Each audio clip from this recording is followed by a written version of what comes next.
Welcome to the Best Small Business Show. It is always great to see you, BJ. You know what, Rich? Summer is officially here today. I am so excited. I can't believe it. And by the way, we want to thank all of our listeners who are reaching out through email, text, Instagram with questions about our topics. Just keep them coming. This topic itself. Yes. Came from that. Yeah, actually, this a number of listeners were talking about how they have toxic people in their organization, and so we thought let's do a podcast on it. It might be a series. I hate to say it.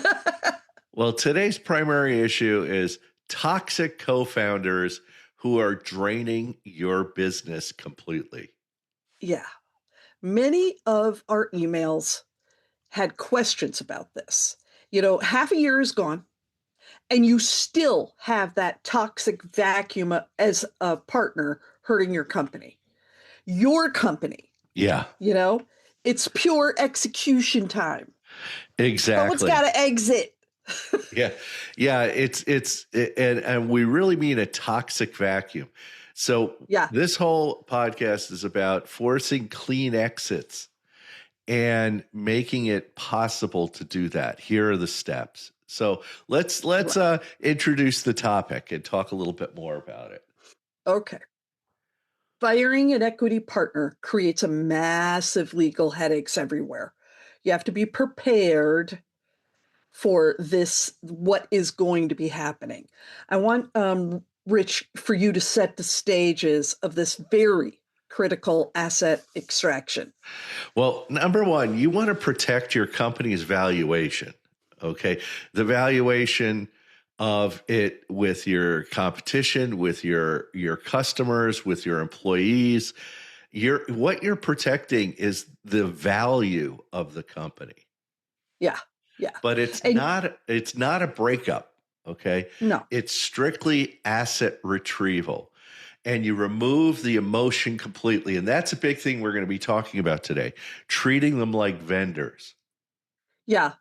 And I am hoping that you already have your own set of a team of people who support you, meaning accountant, lawyer, business coach, all the things. Because we're going to share the 4 absolutely ruthless strategies to deploy immediately today, and you're going to need your team. If you think about it, cutting the toxic waste out permanently is imperative to work as quickly as you can. Again, we want to reiterate, this is to get rid of a toxic partner. Okay. Yeah. And almost like an evil partner. But if you have a lazy, ineffectual partner, like somebody that comes in and reads the newspaper and they don't do anything all the time, you could be so much more lenient and work with them to come to a common agreement. We're focusing on toxic. Yeah. You're talking about documented things that have occurred that are hampering the business and other partners, staff, vendors, customers. This is all things that you can have proof of. Okay, let's go to the first point. Well, first point is we call it the contractual ambush. You need to get all of your ducks in order and audit the original operating agreements thoroughly. You need to go through your contract and understand what your options are. You've got to be looking closely for specific buyout clauses immediately. This would have been a fantastic thing to have had done prior to becoming a partner. Yeah. But, in some respects, a lot of people use, boilerplate information. But again, your individual team should go through it like a fine-tooth comb. And by the way, if you do have partners or you're starting a business, absolutely get an attorney and have that attorney be ruthless and ask questions like, well, what happens if one of you is toxic?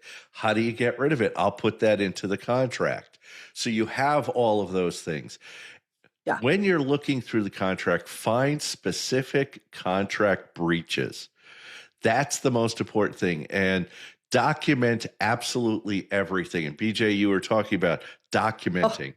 oh my gosh, you have to have like a weekly commentary.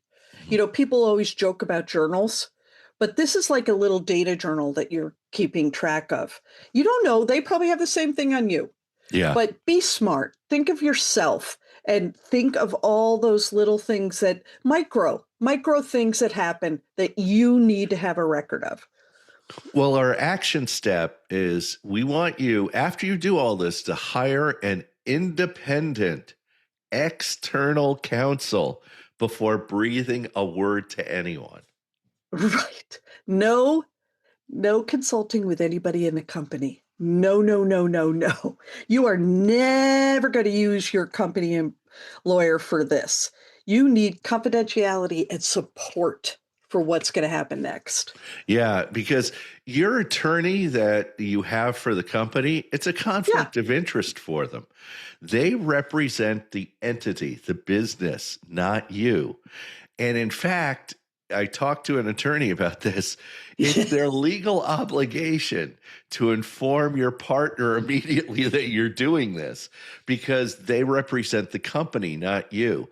So Right. if anybody's doing anything hinky, it's their legal obligation to let all the other partners know what's going on. So you need to go outside and get an independent external counsel. Exactly. And you know what? Don't sugarcoat this situation. You need a ruthless partnership litigator who can work with you privately. You got to pay for this out of pocket. And you know, a lot of people will push back on that, right, Rich? And they'll Yeah. say, "Oh, I don't want, no, you can't do what that person's doing, which is siphoning money off the company. No, pay for it out of pocket and you will reap the rewards of that." Yeah. And build the entire legal trap in complete, absolute silence. Don't let anybody know what's going on. Right, right. I would suggest you go watch Devil Wears Prada, okay? The two, because they had a definite switcheroo. And to some respects, you have to be so alert and open. If you show your hand early, it just allows them to sabotage everything that you have built. So quiet, zip it until everything is ready. Yeah, silence is your leverage. That's the secret. You execute with total agility, but you do it in secret. And you're doing all this behind everyone's back because the minute it gets out, you're done. That's it. Yeah. And you know what, Rich? A lot of people say this is oh, why would you do that? Why don't you exit? Uh, because I built this company, Yeah. because I love the company, so there is a lot of reasons to keep zipped up. Number two, the valuation quarantine. You need to completely isolate the targeted partner from vendor relationships. Yeah. So this takes a little time, right? You have to very strategically go through this process. Yeah. And you want to protect your top tier clients from direct daily influence. Once you start the process, you need to quarantine this toxic partner from everything. Yeah. And in a lot of ways, I think it's like securing all the internal corporate data quietly before making sudden moves. As you know, I'm the all about data girl, and there's ways to do that. And again, it's just proof. It's just supporting the company. Rich, you said it so well. You got to separate the personal from the business. Yeah. So just like your lawyer is just for you, you need to act like you're supporting the business. Yeah, this is almost like firing someone. You want to sever Yeah. access to primary corporate communication channels. When you're firing an employee, you get rid of all their passwords, you cut them off from everything. Yeah. And really locking down all the intellectual property and critical financial accounts, that's all things you have to do, you Yeah. know? And it's brutal. You can't believe you have to do it. But Rich, I know you've talked to a lot of people who you said have a plan. Yeah. Have a plan because you have to work swiftly. So you need a plan to get this to happen. Your action step actually is revoking administrative access exactly at the time of the ambush meeting begins. Yeah. So everybody comes into the meeting, you know, fine, you know, happy, whatever, but it's already happened. Yeah. Yeah. And you want to coordinate, I love this term, a silent kill switch with your IT lead beforehand. So the IT lead is getting rid of access for all of the systems and programs and bank accounts and even key card to get into the building beforehand. Yeah. So when they walk into that office, they are persona non grata, or I call it dead man walking. When you deliver that news is when they lose their email, CRM, and banking. It's imperative that you've thought through all those steps. Don't leave one thing open. Yeah. You confiscate their company laptop. You confiscate their phone. You ask for all their key card right across the table. You know, Right. it's right there. Short meeting, not a long meeting. You know what? And just never let them return to their desk to pack up their things, right? Yeah. Box it up later. Zero opportunity for immediate corporate sabotage. I've seen it. I mean, it's also not a pretty thing to watch because people get emotional, they yell, they cry, they cause Yep. a scene. It's like walk them out the door. Right. You know, you've got to have that total digital and physical lockdown because you're protecting the valuation of the company immediately.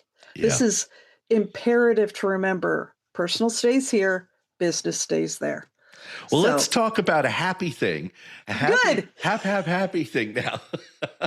This podcast is sponsored by New Renew Brand Marketing, a full service agency building strong brands with clarity and vision. Their clients are reaching their goals and objectives with innovative messaging, results driven AI research, and analytics with their audiences front and center. Reach out to BJ Flagg at newrenew.com today. And this episode is also sponsored by Rich G Business Coaching. Right now, some of you might be carrying a toxic co-founder. Your business is bleeding. Firing a partner with equity isn't a standard breakup. It's an asset extraction. Rich G gives you the exact operational and psychological blueprint to force an exit and protect your valuation.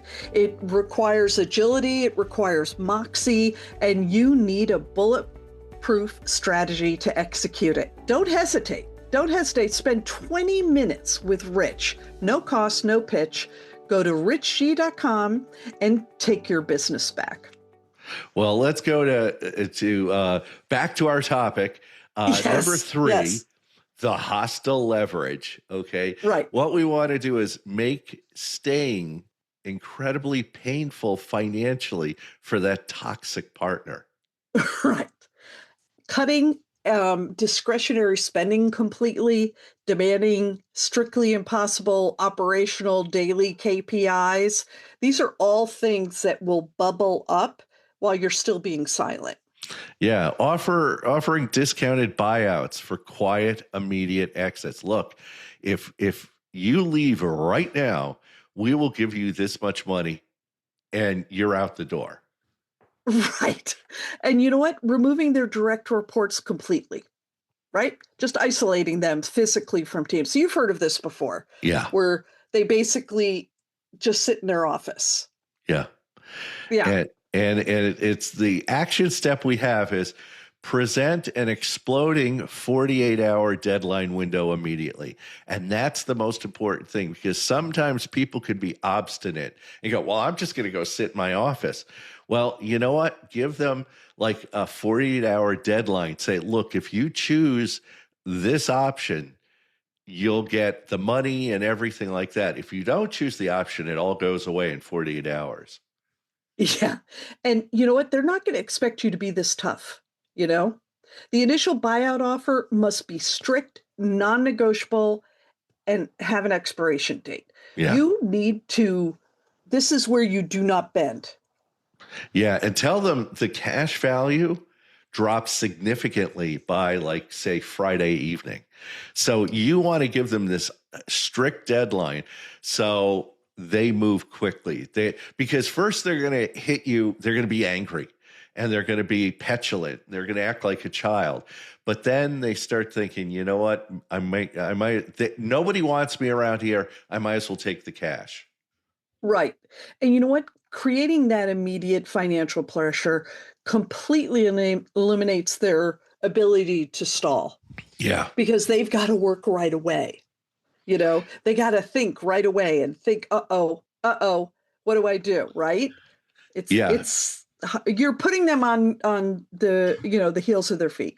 Yeah, you don't give them like 30 days or anything. No. You're asking for trouble. Stalling allows them to hire their aggressive lawyers. And guess what? It drains the resources of the company. Right. And you know what? Force a rapid, pressured decision while they are still disoriented by this whole entire thing.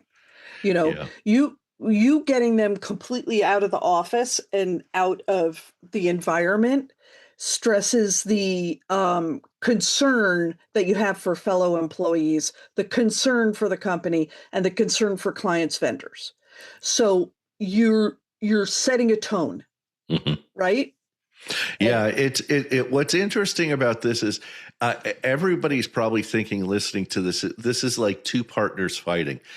9 times out of 10, there are more partners, like 3 or 4 partners.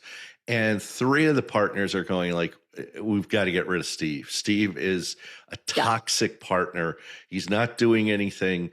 So it's not 1 against 1. It's like 3 against 1. So usually it's not like equity partner. You can have an equity partner, right? A silent partner. Exactly. There could be, the bank. There could be many different things. So that's where number 4 comes in, the clean exit. Absolutely 0 lingering operational transition period ever allowed. 0. Yeah, lingering ex-partners, they're going to poison the culture. And they're going to spook clients, vendors, and new investors, new partners.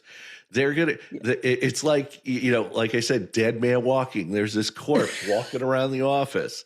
It's not pretty. It's like zombie. It's like The Walking Dead. Yeah. Yeah. I mean, it was bad enough they were walking around the office and doing nothing. Yeah. This is bad. Severing the company ties completely the exact second the buyout completes is mandatory. Yeah. Yeah. Removing toxic partners, secure your financial future. I remember this happening a lot in corporate, where a higher up would get fired and you'd hear about it. It would be announced like Steve is leaving the company. And then Steve would show up like a few weeks later and hang around the office. And everybody's going like, why is Steve here? And it just sent a chill through the entire company. Yeah. And you know what? A great action step for that is escorting them out immediately and notifying the team. Yeah. Like your rapid response and your level head, no anger, just level head is imperative at that time. Yeah. Usually I encourage, you have a company meeting. You tell everybody Steve is no longer a partner here. He's no longer a member of our team. And if you'd like to learn more, talk to us, or if you have concerns, we'll talk to you one-on-one. Don't do it in a group or organization. Do it one-on-one because people could gang up. So, yeah. Because I think that if you have this all hands meeting right away, exactly like 5 minutes after they left, you're stating what it is. So no rumor mill. Yeah. It's like you're stating exactly what occurred and you're controlling the narrative going forward. Yeah. Call an all hands meeting exactly 5 minutes after they leave, because it's going to get around. It's going to get, I saw Steve walk out the door. He just got here. What's going on? What's happening? And you know what? State the facts bluntly.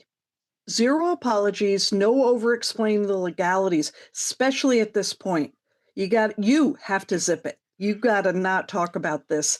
And you also can't badmouth the person. You just have to be professional. You have to be very professional. Yeah, and you know what's funny is a lot of people come up to you afterwards on a one-on-one and go, "Oh man, I'm so glad you got rid of Steve. Man, that guy was just, oh gee." And by the way, I'm just going to say to all our listeners, if your name is Steve, I apologize. I'm just using we that apologize. Name. We had to pick a random name. It just picked a random. But the message is they moved on. The company is going to accelerate forward without Steve. Yeah.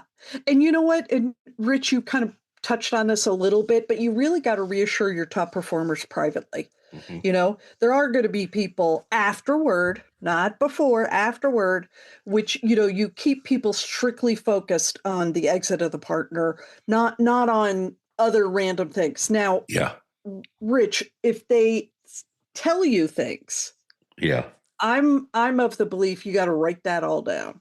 Yeah. You write it all down. You go, "Oh, I didn't know that." And you hear a lot of things that come out afterwards when people leave. So yeah. Well, because it's not quite over. Yeah. If you know what I mean. There could be a little back and forth with the lawyer. Well, the whole object of this podcast is to allow you to regain total control of your business, total control of your equity, and most importantly, operational sanity. Right. We want better people, better business, and better life. And thank you to our producer, Richard Scalzo, for making us sound great. And thank you for tuning in to the Best Small Business Show.